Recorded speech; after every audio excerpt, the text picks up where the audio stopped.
से रिश्ता। कहानी मयंक और विभा की है।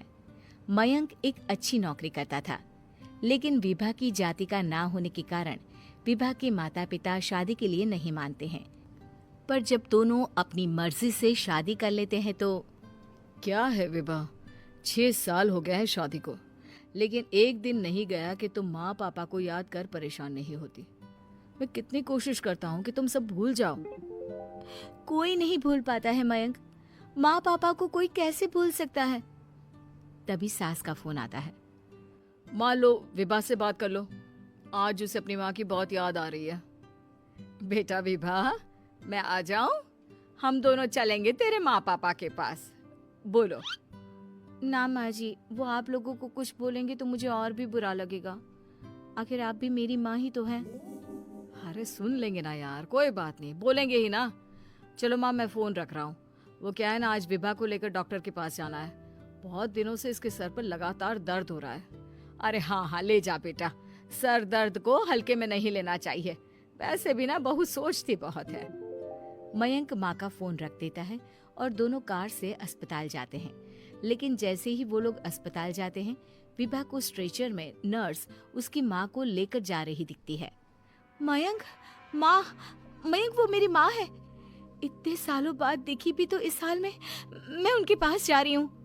अरे रुको, कहीं वो लोग तुम्हें देखकर और परेशान ना हो जाए, या फिर तुम्हें कुछ बोल ना दे विभा, तुम फिर परेशान हो जाओगी। मयंक कैसी बात कर रहे हो, वो माँ है मेरी।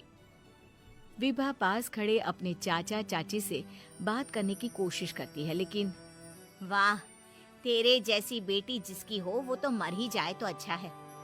वैसे पार्क में पैर फिसला है तेरी माँ का, रीढ़ की हड्डी टूटी है। रिद्धि को चाची की बात का बिल्कुल बुरा नहीं लगता। शायद वो सुन ही नहीं रही थी कि चाची क्या कह रही थी। वो सीधे माँ के कमरे में जाती है। कौन है आप? ये मेरी माँ है, मेरा नाम रिद्धि।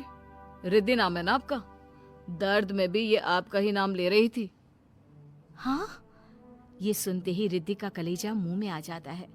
ये वही माँ है जिसने कड़े शब्दों में ये कह दिया था कि अब तेरा मेरा रिश्ता खत्म। फिर रिद्धि का पति मयंक भी वहां आ जाता है। सामने खड़े होते हैं रिद्धि के पिता। पापा, क्या हुआ माँ को? वो पार्क में गिर पड़ी, रीढ़ की हड्डी में चोट आई है। रिद्धि पिता की तरफ देखती है, लेकिन पिता मुंह फेर लेते हैं। पता है मयंक, माँ दर्द में मेरा नाम ले रही थी। मेरी माँ मुझे याद कर रही थी मयंक। मैं माँ को कुछ नहीं होने दूंगी, देख लेना। हाँ रिद्धि, हम मिलकर माँ का ख्याल रखेंगे, उन्हें फिर से खड़ा कर देंगे।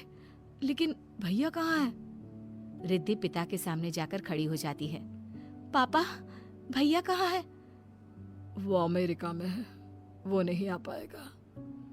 रिद्धि फिर माँ की ओर ध्यान कर लेती है। उस पूरी रात रिद्धि माँ को देखती खड़ी रहती है। पिता मन ही मन सोचते हैं, जब इतना ही प्यार था तो क्यों चली गई किसी एक अजनबी के लिए हम सभी को छोड़कर। तभी डॉक्टर बाहर आते हैं। आपकी वाइफ को होश आ गया है, क्या मैं उनसे मिल सकता हूँ? जी नहीं, वो बार बार अपनी बेटी का नाम ले रही है। रिद्धि बेटा, तुम अंदर चली जाओ। माँ रिद्धि को देखकर रोने लगती है। बेटा, माँ के गले लग जा। मैंने तो सोचा था तेरा चेहरा देखे बिना ही मर जाऊंगी। ऐसे कैसे? भला मैं अपनी माँ को कुछ कैसे होने दे सकती हूँ? माँ उठने की कोशिश करती है, लेकिन वो उठ नहीं पाती। देखिए, आपकी रीढ़ की हड्डी में फ्रैक्चर है। मुझे प्यास लगी है, पानी पीना है। रुको माँ, मैं हूँ ना, मैं पिलाती हूँ पानी अपनी माँ को। कोई और नहीं आया? तेरे चाची चाचा आए थे माँ, पर शायद मुझे देखकर चले गए।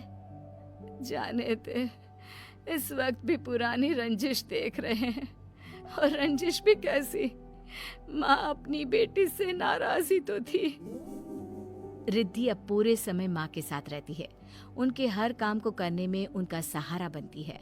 फिर एक रोज, आज आपको चलने की कोशिश करनी थी, लेकिन हमारे फिजियो के डॉक्टर नहीं आए जो आपको पकड़ कर चलाते, तो फिर आज। डॉक्टर साहब, मैं हूं ना, मैं माँ को चलने में मदद करूंगी। रिद्धि माँ को चलाती फिराती, उनके खाने पीने का ख्याल